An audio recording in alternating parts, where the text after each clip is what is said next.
Top 10 decks for April 2017. I just want to give a shout out to everyone that liked my last meta report. I'm going to try to do this weekly because there are going to be balance adjustments done every Thursday. So usually by Monday, we have a good idea of what is working and not working.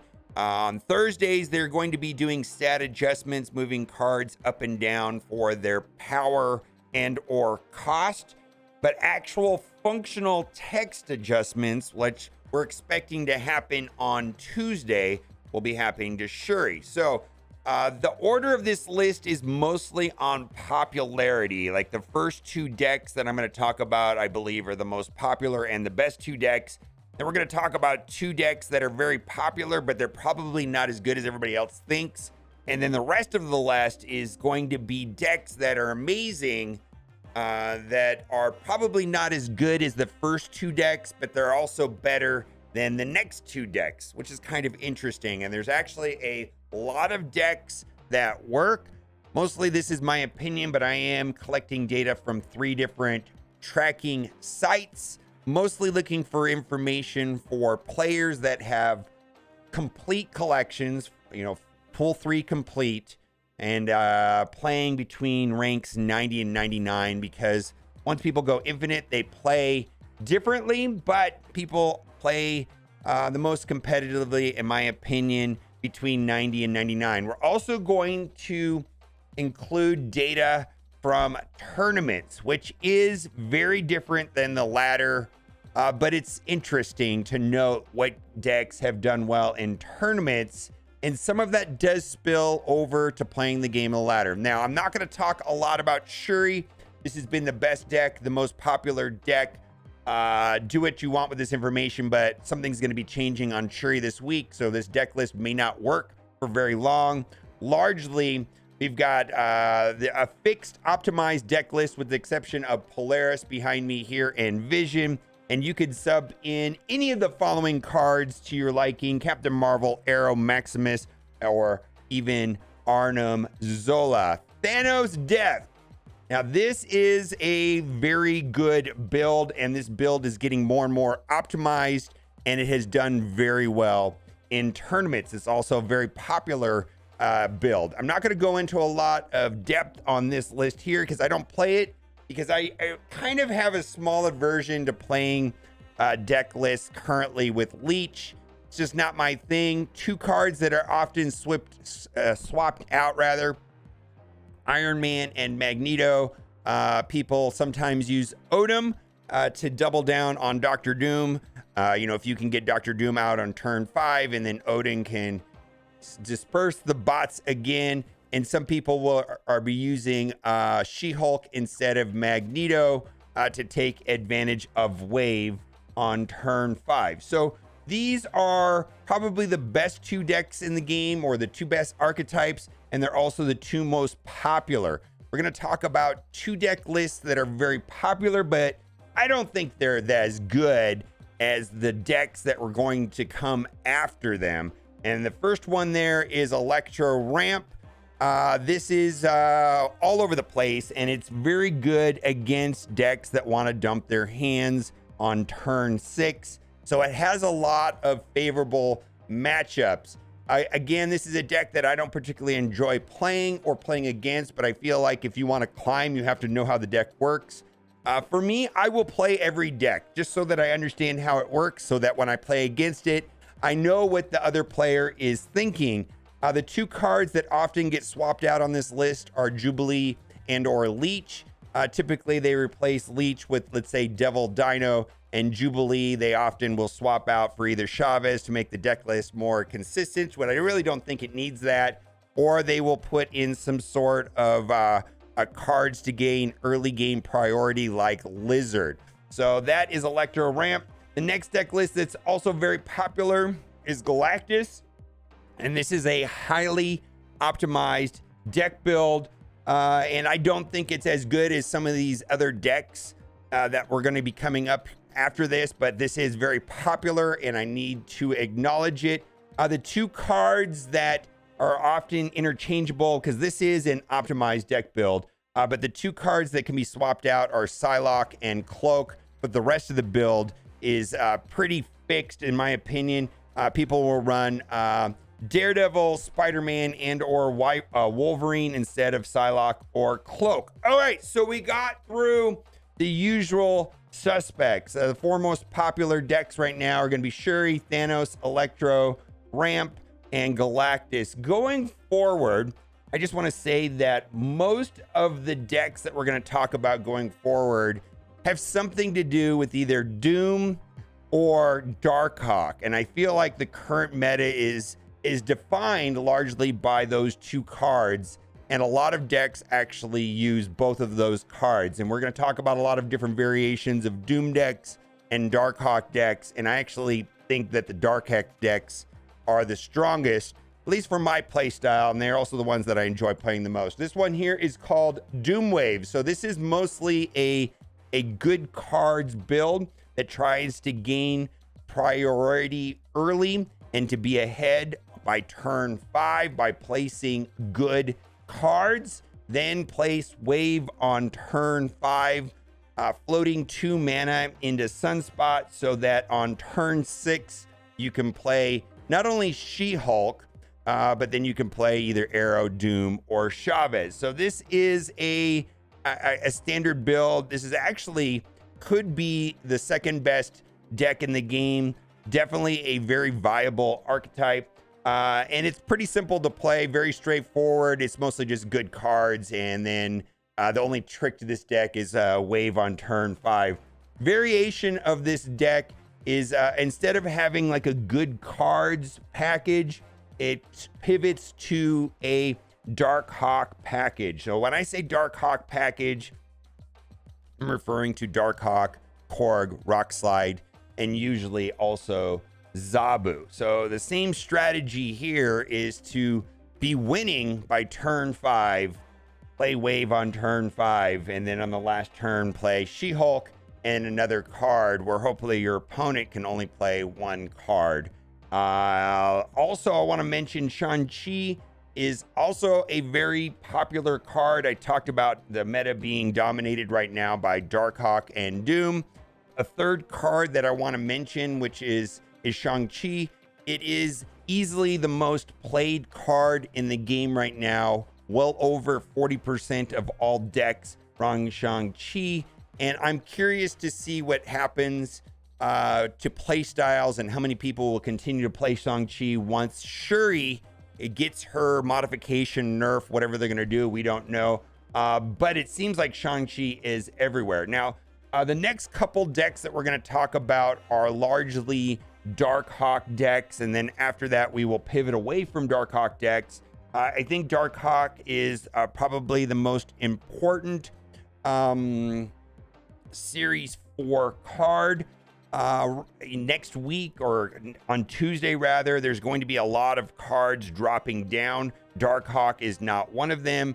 Expecting Darkhawk to drop, let's say, in a month from Series 4 to Series 3. But this week, Bast, Valkyrie, Shuri are going to be dropping from Series 4 down to Series 3. It's really strange to me that they're going to be adjusting Shuri in some way, or nerfing her, if you will, right when she goes to like free-to-play status. Kind of annoying if you ask me. Now, this is a Darkhawk build that I was playing last week, and I believe I said it was the best deck in the game.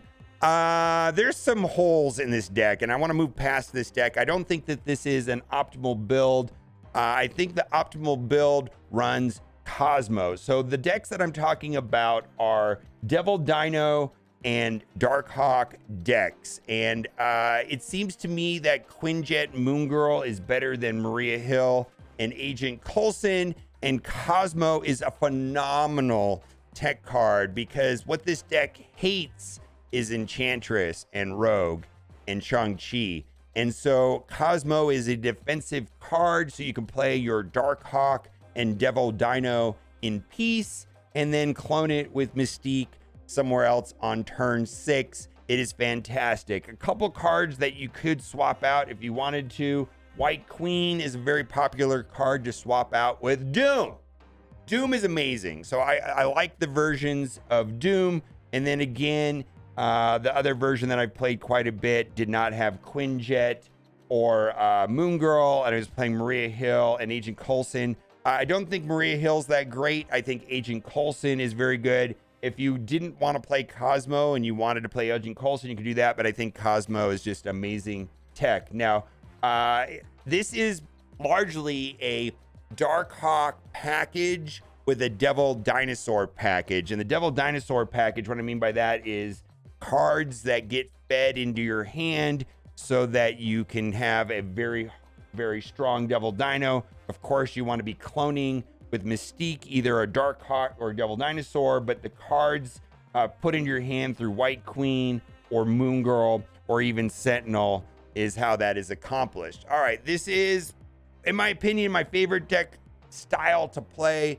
Could be the best deck in the game after Shuri. I see this deck being very, very, very, very strong after the Shuri changes. Now, this right here is more or less the same thing. Instead of running a Devil Dino package, it is running a Ronin Master Mold package. Now, I did play this deck list at length, and I don't think it is as good or as easy to play as Darkhawk. But if you want to play something that functions well and is a little bit different, this was a deck list that was popularized by Dara, and it has performed very well, and it does absolutely work. The cool thing about this deck is that it does all of the things you would expect a Darkhawk deck to do, but it runs Ronin. And a lot of people say, why no Maximus? Well, there's some negative synergy with Darkhawk and Maximus, but this deck does run Master Mold, Ronin, Sarah on turn 5, and then, of course, we've been talking about Doom. So largely, this is a function of Darkhawk and Doom, which I think are some of the best cards in the game, and then Shang-Chi. All right, now, this is in some ways a Sarah deck, where Sarah decks, you play Sarah on turn 5. You want to snap before you play Sarah, and then you dump your hand. Hitmonkey has been amazing as well in a traditional Sarah Darkhawk build. So this is a competitive build that runs Sarah plus Darkhawk and Hitmonkey. So you could play Sarah on turn 5, dump your hand, and then Hitmonkey will be very large. Now, this is a little bit different than the traditional Sarah build. Sarah control build basically got better. It was good before, but it's even better now with Hitmonkey. Simply replacing armor with Hitmonkey is the Sarah control deck that is running right now, and this is very competitive. I actually very much like the Sarah control decks. It's just my play style. I like being able to snap on turn 5 before I place my Sarah, and then on turn 6 having so many cool little tricks. If you're coming up against Sarah and you see Sarah out on turn 5, please understand a Killmonger, a Shang-Chi, an Enchantress, a Scarlet Witch. Oh, Scarlet Witch is so much fun, especially with Limbo, could be coming. And the amount of points that they're going to get is unknown because they can play Nova Killmonger, and all of the stats could go up. A lot of fun, very competitive deck. If you want to play a different version of Hitmonkey, because I think Hitmonkey is very good. I think he's almost a perfect battle pass card. He enhanced a lot of existing archetypes and then also allowed other archetypes to flourish. I've talked at length about the bounce decks. This was an archetype that was popularized by Jeff. And the thing I like about this the most is the cool interactions with Bast and Mysterio and Bishop and Hitmonkey. Now, Bast will be dropping into Series 3 this week at the series drop, which I'm expecting to be on Tuesday. Largely, this is a static build. The two cards that often get switched around are Falcon and Chavez, swapped in for Black Widow. The version that I played the most does not run Falcon. It runs Black Widow instead of Falcon. Again, this build runs Darkhawk. This is one of the few Darkhawk decks out there that does not run Rock Slide. I know you need Rock Slide if you're going to run Darkhawk, but the reason why it doesn't need Rock Slide is because it's running Korg, and then the Korg is being played multiple times in the game, either through Beast behind me or Falcon. And I do want to briefly talk about the cool synergy with Bast and Mysterio. Typically, Mysterio is a very bizarre card. I've talked about this many times.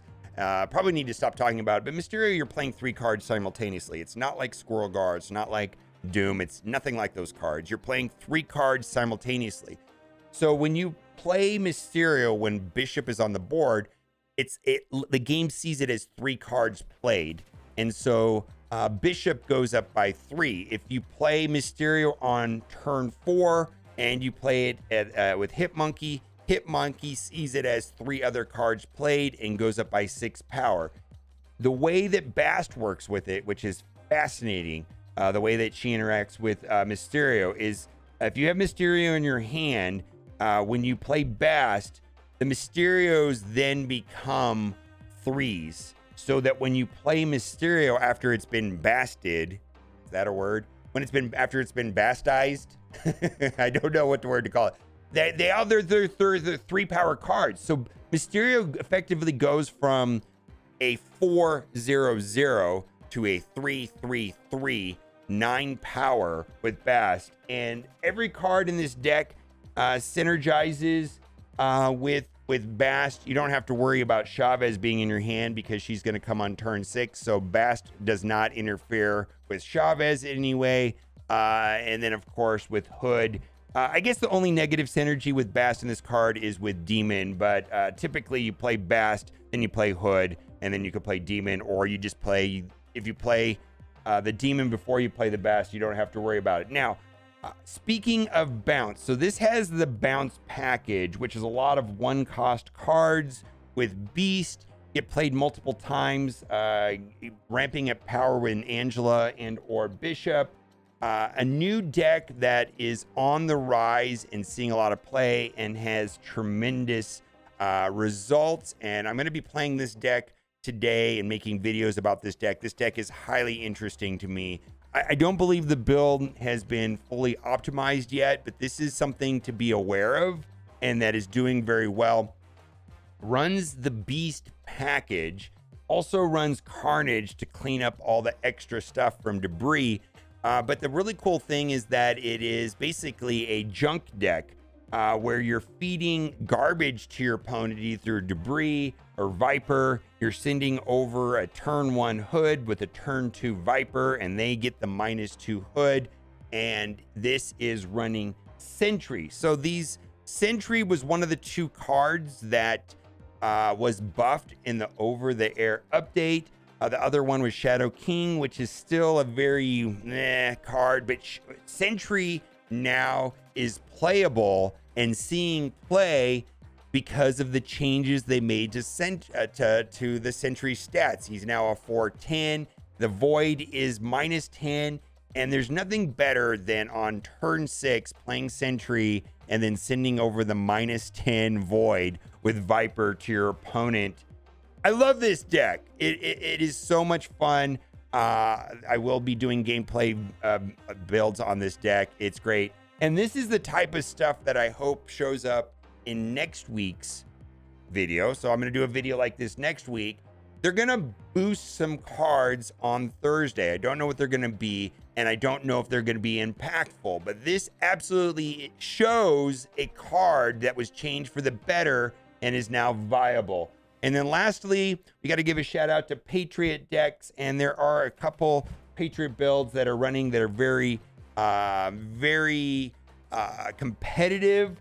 Largely the entire top row and debris are optimized and running every build, as well as Blue Marvel and Ultron.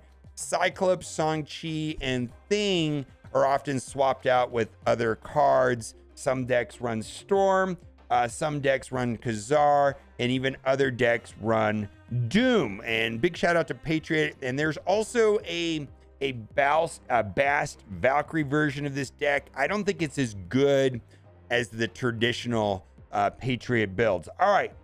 These are just my thoughts on what the current meta is. I'm sure I skipped some. I just want to say there are a ton of decks that are viable right now, more than I've seen in the past. You know, if you're familiar with your deck and what locations it works well and know how to play the deck and know when to retreat and when to snap, you're going to be climbing. And I think there's a lot of decks that can do that right now. What one did I miss? What's your take on the current meta? Are you enjoying it? Let me know what you think in the comment section. And as always, thanks for watching. Keep on gaming. Bye for now.